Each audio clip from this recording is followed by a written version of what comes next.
Morning everybody, and welcome to today's tutorial where we will teach you how to make these gorgeous in the hoop quilted, or you can even make a non-quilted bag. So let's get started making this project. What you will need for making this, your stabilizer will be a water soluble stabilizer. You will then need some, I'm going to use t-shirt fabric today just to show you that you can get a nice loft even with a very thin t-shirt. So I'm going to use pieces of t-shirt fabric.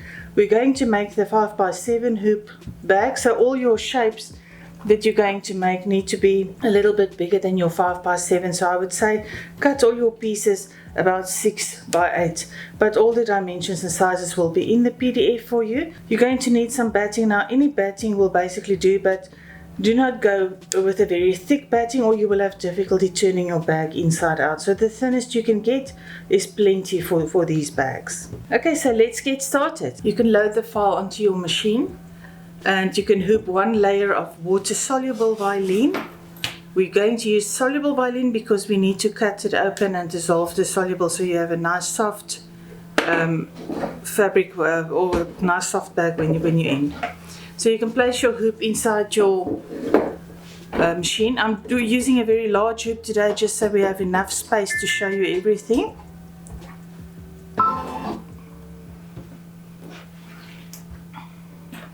And you can go ahead and stitch the first step of your file directly onto your water soluble violin.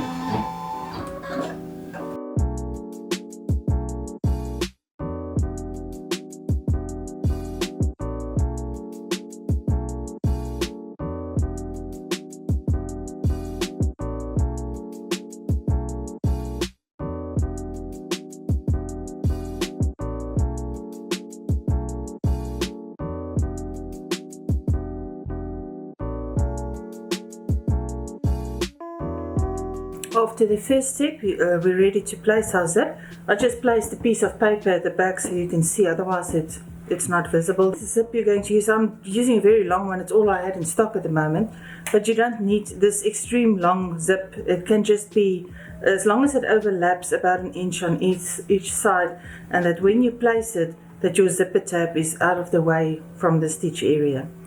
So I'm just going to place it, and you'll see I've allowed for a 25mm width zip, but even if it's wider you can still use it.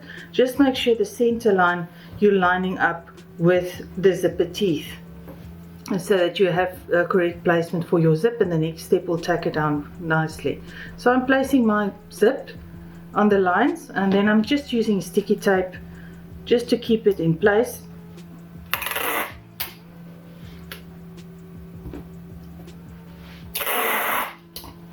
I'm just going to place a longer piece at the top and a longer piece at the bottom so it can't shift. And you're going to place it back in the machine. I'm just going to cut off this very long tail of mine. And you're going to place it back in the machine to tack down your zip.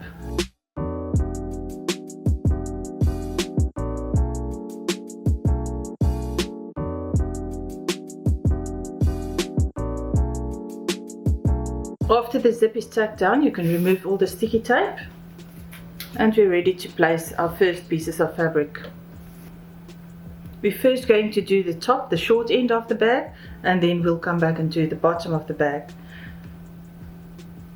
So you're going to place your fabric first, and I'm going to start on the back of my hoop. It's just easier for me, but you can by all means start on the front. So I'm going to turn my hoop wrong way facing me, and I'm just going to spritz a little bit of 505 spray, and then I'm going to place my fabric the right side down and towards the bottom, but so that that line where the zip was tacked down, so it overlaps that line. So you can line it up with that top line that's stitched. You can see that top line, so you can line up your fabric with that. And it's just one layer of t-shirt fabric that I'm going to place on. If you're worried anything else will move, just spray some 505. Just don't spray on the bottom there. T-shirt fabric likes 505 and it tacks down quite well, so you don't want it to be all sticky everywhere. There you can see I've placed my back fabric, and I'm now going to do the same with my front fabric. So I'm just going to spray right on that edge a little bit of 5x5 and placing my fabric on this line. Remember, we're doing the top, so we're placing it on the top line, not on the bottom line, because we're going to fold it over this area so that we can stitch the quilt step on that area.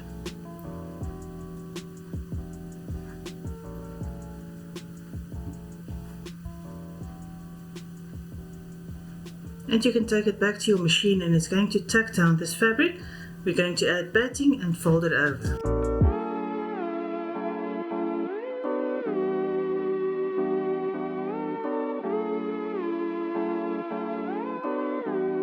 We're now going to add batting over that area there, so I'm just going to spray that area and place my piece of batting right along that line. You can leave, depending on the thickness of your batting, you can leave just a little bit of a space there. I have about a 3mm thickness batting here, so I'm just going to leave a 3mm space. It's just so that it turns nicely. I'm going to spray 505 on the batting again, and then just pull my fabric upwards, and you can see how neatly the zip is tucked in that area. So we're only adding batting to the front and not to the back, but on the back we also need to fold our fabric upwards. So I'm turning my hoop, spray 505, and then just pull my fabric up.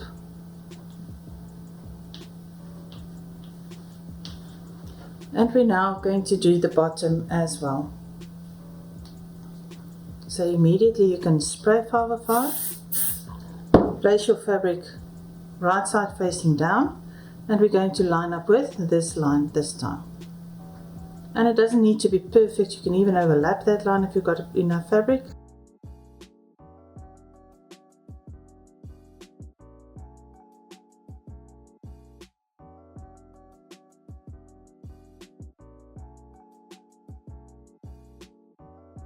And on the bottom of the front, again going to place fabric right side down,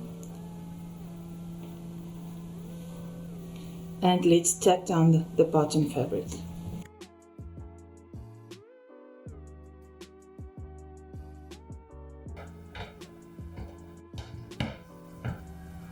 On the front, we're going to now place our batting. So spraying 505 and placing my piece of batting at the bottom.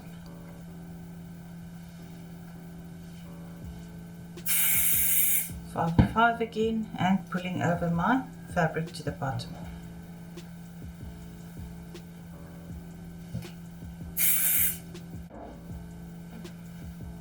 See how nicely your zip is inside. I'm just going to cut this little jump stitch here so it doesn't give us problems later on. And you can turn your hoop and pull down your fabric at the back as well.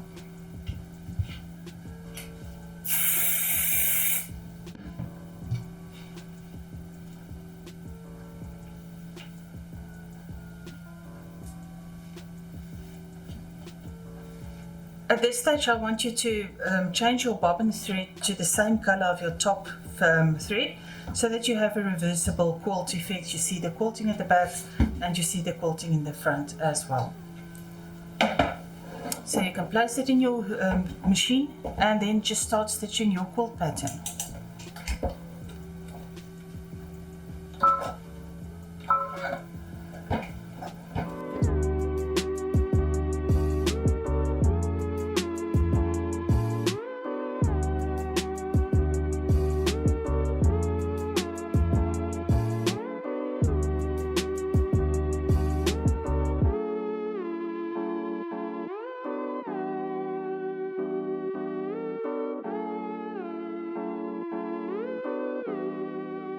Quilting is all done. I can just say, if you do not want the quilting on top and you want a plain bag like this one, you will just skip the quilt step and just carry on with the next step that I will do now.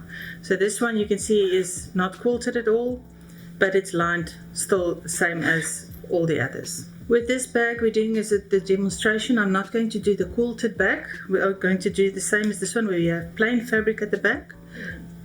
If you, however, want the quilting at the back as well, like this bag we've done here, Before you do the one with your zip, you will first do one file where you will just forward to your quilt steps and just stitch your quilting onto one piece of fabric. So you will just make up your fabric before you actually come to do the front.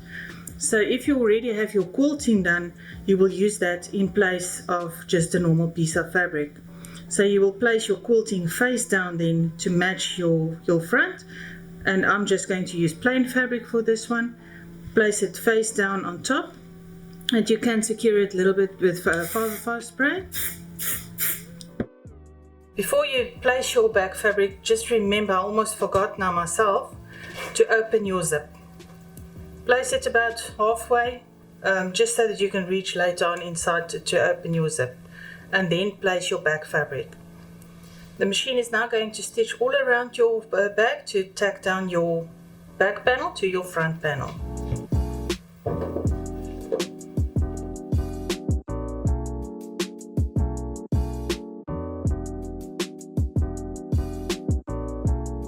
The beauty of this file is that there's absolutely no seams that is visible. Everything is hidden between the layers.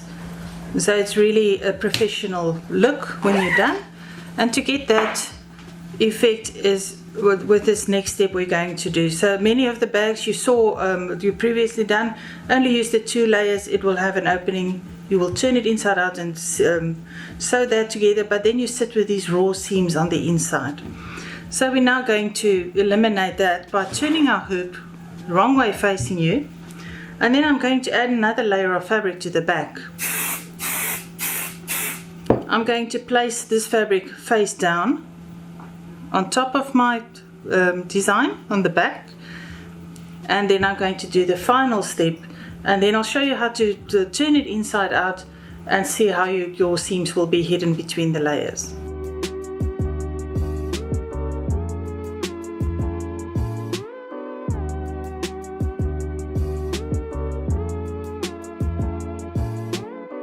All the stitching is done, so you can remove it from the hoop. Trim away the extra fabric around your bag. You will notice I trimmed quite close to the edge, especially around the corners.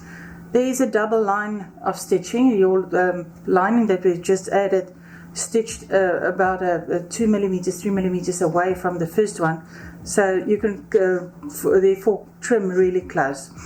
Where your opening is at the bottom, remember to leave a little bit of a tail there, so you have some flesh to fold inward. At the bottom where the opening is, you can now reach inside and start with your furthest corners and push them inward to turn inside out.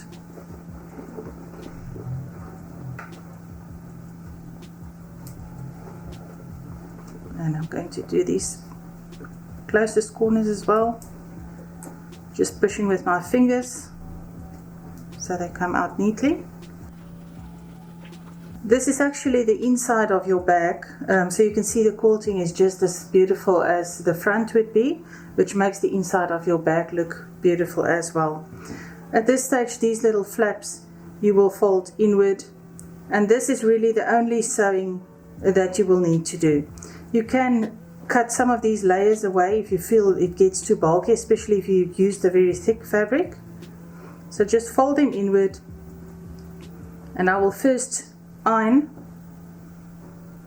so that everything is neat, and then you can either hand stitch or you can just right on the edge with your sewing machine just stitch that opening closed. I'm not going to do that now. I'm just going to leave mine as it is for now. And then you'll see where the zip is, it will shine through your water soluble. So where the opening is, just clip open the back of the zip. The soluble, you're only going to cut the soluble.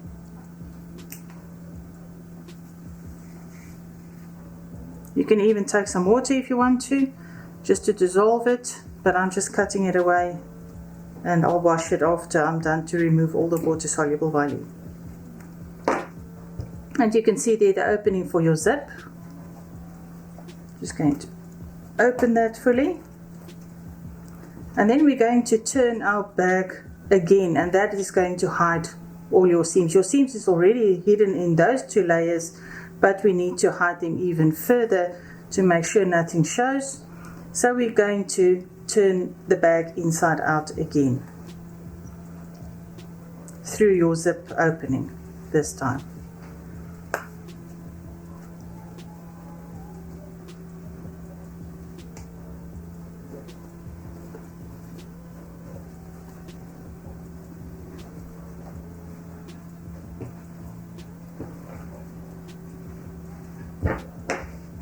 And now it just needs a good wash to remove all the water-soluble Vilene, and you can iron it so that all the seams is nice and flat, and your bag is all done and ready for use. This is the back of your bag. We didn't do the quilting, but like I said, you can do the quilting at the back if you wish. And that is our beautiful front, and you can see how beautiful the t-shirt fabric pops, similar to scuba fabric.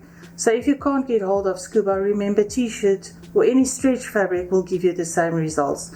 This is actually quilted cotton, and even the cotton gives you a beautiful loft on this design. So there you can see the difference between stretch fabric and quilted fabric.